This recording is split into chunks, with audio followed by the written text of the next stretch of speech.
আল্লাহ সুবহানাহু ওয়া তাআলা দরবারে লক্ষ কোটি শুকরিয়া আদায় করছি যে আল্লাহ তাআলা আমাদেরকে সৈয়দুল আইয়াম সপ্তাহের শ্রেষ্ঠ দিন এই দিন আল্লাহ সুবহানাহু ওয়া তাআলা আমাদেরকে আল্লাহর মসজিদে আসার জন্য বসার জন্য কোরআন এবং হাদিসের কথা শোনার জন্য যে মুনিব যে মালিক আমাদেরকে তৌফিক দিয়েছেন আমরা আল্লাহ সুবহানাহু ওয়া তাআলার দরবারে শুকরিয়া আদায় করে নিচ্ছি পড়ছি আলহামদুলিল্লাহ। লক্ষ কোটি দরুদ এবং সালাম পেশ করছি সর্বকালের সর্বশ্রেষ্ঠ রসুল রাহমাতুল লিল আলামিন আশরাফুল আম্বিয়া নবী মুহাম্মদুর রাসূলুল্লাহ সাল্লাল্লাহু আলাইহি ওয়াসাল্লামের শানে। সম্মানিত মুসল্লিয়ান কিরাম, আমরা আজকে যে বিষয়টি নিয়ে আলোচনা করব সেটি হচ্ছে ইনসাফ এবং আদল, ন্যায় বিচার কীভাবে করতে হয়। ন্যায় বিচার করার জন্য রাসূল করিম সাল্লাল্লাহু আলাইহি ওয়াসাল্লাম আমাদেরকে নির্দেশ দিয়েছেন, আল্লাহ সুবহানাহু ওয়া তাআলা নির্দেশ দিয়েছেন। এই ব্যাপারে কিছু কথা বলার জন্য চেষ্টা করব, আল্লাহ যদি তৌফিক দান করে। ওমা তৌফিকি ইল্লা বিল্লাহ। আল্লাহ সুবহানাহু ওয়া তাআলা যে সমস্ত নবী এবং রসুলকে দুনিয়াতে পাঠিয়েছিলেন, প্রত্যেকটি নবী এবং রসুলকে দাওয়াত দিয়েছিলেন, বলে দিয়েছিলেন যে হে আমার নবীগণ, আপনারা সঠিক পথের মানুষদেরকে দাওয়াত দিবেন, ইনসাফ ভিত্তিক দাওয়াত দিবেন। সমাজটা ন্যায় এবং ইনসাফ যদি সমাজের মধ্যে প্রতিষ্ঠিত থাকে, চলমান থাকে, অন্যায় অবিচার জুলুম নির্যাতন সমাজ থেকে বিদায় নিয়ে যাবে। আল্লাহ সুবহানাহু ওয়া তাআলা আমাদেরকে যে কোরআনুল কারীম দিয়ে যে সংবিধান দিয়েছেন, যে নীতিমালা দিয়েছেন, সেই নীতিমালাকে সামনে রেখে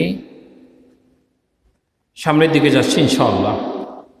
আল্লাহ সুবহানাহু ওয়া তাআলা বললেন, ইয়া আইয়ুহাল্লাযীনা আমানু কুনু কওয়ামিনা বিল কিসতি শুহাদাআ লিল্লাহ ওয়ালাউ আলা আনফুসিকুম আউল ওয়ালিদাইনি والأقربين إن يكن غنيا أو فقيرا فالله أولى بهما فلا تتبعوا الهوى أن تعدلوا وإن تلعوا أو تعرضوا فإن الله كان بما তা'মালুনা বাসীরা।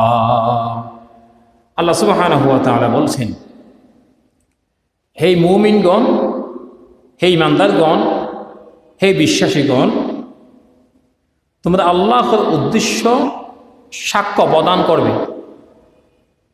আল্লাহ তোমাদেরকে মানুষের কাছে নাম পাওয়ার জন্য, মানুষ তোমাদেরকে দামি বলবে, সুন্দর বিচার করতে জানে এরকম প্রশংসা করবে, এই দিক চিন্তা ভাবনা করে তোমরা বিচার করবা না।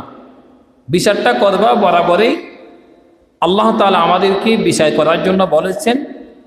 আল্লাহর হুকুম যেভাবে একজন মানুষ যিনি সাক্ষী প্রমাণে যার দিকে বিচারটা দেওয়া উচিত, রায়টা তার দিকে দিতে হবে। আল্লাহ সুবহানাহু ওয়া তাআলা এরপরে আবার সুন্দর করে জানিয়ে দিচ্ছেন, ওয়ালাউ আলা আনফুসিকুম, এই বিচারটা যদি করতে গিয়ে যদি নিজের বিপক্ষে যায়, বিচারটা আমরা অনেক সময় বিচার করতে গিয়ে নিজের পক্ষে চলে যায়, বিচারটা নিজের পক্ষে চলে যায়, বিপক্ষে চলে যায়। আল্লাহ সুবহানাহু ওয়া তাআলা বলছেন, এই বিচারটা করতে গিয়ে তোমার নিজের বিপক্ষেই যেতে পারে। এরপরে বললেন আউল ওয়ালিদাইনি ওয়াল আকরাবিন, এবং বিচারটা শুধু নিজের পক্ষে বিপক্ষে যাবে তাই নয়, পিতামাতার বিপক্ষেও বিচার যেতে পারে। কারণ সন্তান যখন উপনীত হয়, সমাজের মধ্যে নেতৃত্ব দেয়, সমাজের বিচার করে, তখন মা বাবা অন্যায় করলো কেউ যদি বিচার দেয়, মা বাবার বিপক্ষে বিচারেও সন্তান কি করতে হয়। আল্লাহ সুবহানাহু ওয়া তাআলা বলছেন, যদি সমাজের মধ্যে যদি মা বাবা অন্যায় করে তাহলে মা বাবার বিচারটাও করতে হবে। আর যদি পারিবারিকভাবে যদি মা যদি অন্যায় করে সমাজের মধ্যে মায়ের বিচারটাও করতে হবে, বাবা যদি অন্যায় করে বাবার বিচারটাও করতে হবে। সন্তান তো বাবার বিচার করবে না, কিন্তু বাবাকে উপদেশ দিবে, বাবা এটা আপনার বিপক্ষে, আপনি অন্যায়টা করেছেন সমাজের মধ্যে, যেটা আল্লাহ আপনাকে নিষেধ করেছে না করার জন্য। আমাকে বিচার করার জন্য বলেছেন, আমি বিচার করতে গিয়ে আপনার পক্ষে রায় দিতে পারবো না, যেহেতু আপনি অন্যায় করেছেন, আপনার বিপক্ষে আমাকে রায় দিতে হবে। প্রথমে বলছেন নিজের বিপক্ষে যেতে পারে বিচার, আবার বলছেন নিজের মা বাবার বিপক্ষে যেতে পারে বিচার। এই জন্য আমাদেরকে বিচার করতে হবে, নিজের দলের পক্ষেও যাবে, দলের বিপক্ষেও বিচার যাবে। এখন আমরা তো নিজের দলের পক্ষে গেলে বিচার করি না। এই যিনি অন্যায় করছেন তিনি আমার দলের মানুষ বলেই আমি তার বিপক্ষে বিচার করতেছি না, কিন্তু আল্লাহ বলছেন তোমার দলের যদি বিপক্ষেও যায় বিচার তোমাকে ন্যায় এবং ইনসাফের ভিত্তিক বিচার করতে হবে। এরপর আল্লাহ সুবহানাহু ওয়া তাআলা বললেন, ইন ইয়াকুন গনিয়ান, যদি এই বিচারটা করতে গিয়ে যদি কোনো ক্ষমতাশীল মানুষের বিপক্ষ যদি বিচার যায়, তাহলে এই ক্ষমতাশীল মানুষের বিপক্ষ বিচারটা করতে হবে।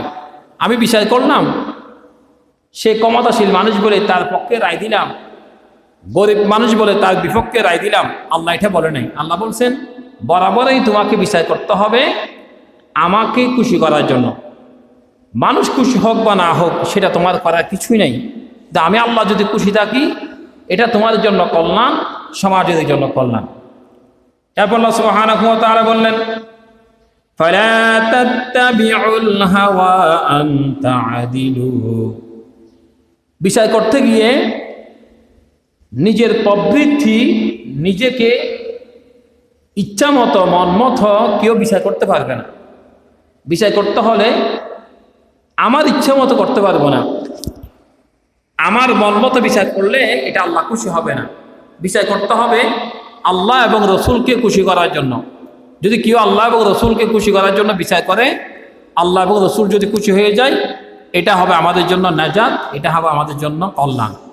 আল্লাহ আমাদেরকে আল্লাহ খুশি হয়, রসুল পাক সাল্লাল্লাহু আলাইহি সাল্লামের ইনসাফ ভিত্তিক যে সমাজটা ছিল সেটা নিজের পক্ষে, সাহাবীরা যদি কোনো একজন যদি সাহাবীও যদি ভুল করতেন, এরপরও নবীজি এমন একটা কথা ইতিহাস আমরা পড়েছি, একজন কাফেরের সাথে একজন মুনাফেক এর সাথে ঝগড়া হয়েছিল, নবীজি বিচার করে দিয়েছিলেন কাফেরের পক্ষে, ওই মুনাফিকের বিপক্ষে। তিনি পরবর্তী ওমর রাদিয়াল্লাহু তাআলার কাছে বিচারটা চেয়েছিলেন, ইয়া আমিরুল মুমিনিন, নবীজি বিচার করেছেন, কিন্তু বিচারটা আমি মুমিন, আমি মুসলমান, আমি মসজিদে নববীতে নামাজ পড়ি, বিচারটা আমার পক্ষে দেওয়া দরকার ছিল, কিন্তু আমার পক্ষে দেয় নাই, এরকম বলেছিলেন। তো ওমর রাদিয়াল্লাহু তাআলা বললেন, যেখানে রসুলের বিচার মানে না, এরকম এটা মুসলমান নয়, এটি মানতাম না, এটা মুমিন হবে না, কখনো সে মুনাফিক হবে।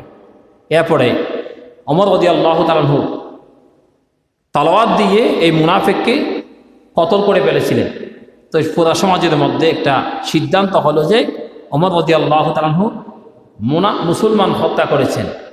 আল্লাহ সুবহানাহু ওয়া তাআলা বলেছেন, ফালা ওয়া রাব্বিকা লা ইউমিনুনা হাত্তা ইউহাক্কিমুকা ফীমা শাজারা বাইনাকুম থুম্মা লা ইয়াজিদু ফি আনফুসিহিম হারাজাম মিম্মা কাদাইতা ওয়া ইউসাল্লিমু তাসলিমা। ওমর রাদিয়াল্লাহু তাআলা কোনো মুসলমান হত্যা করে নাই, তিনি মুনাফিক হত্যা করেছেন। যে রসুলের বিচার মানবে না, রসুলের আদর্শ মানবে না, সে কখনো মুমিন হতে পারে না। আল্লাহ আমাদেরকে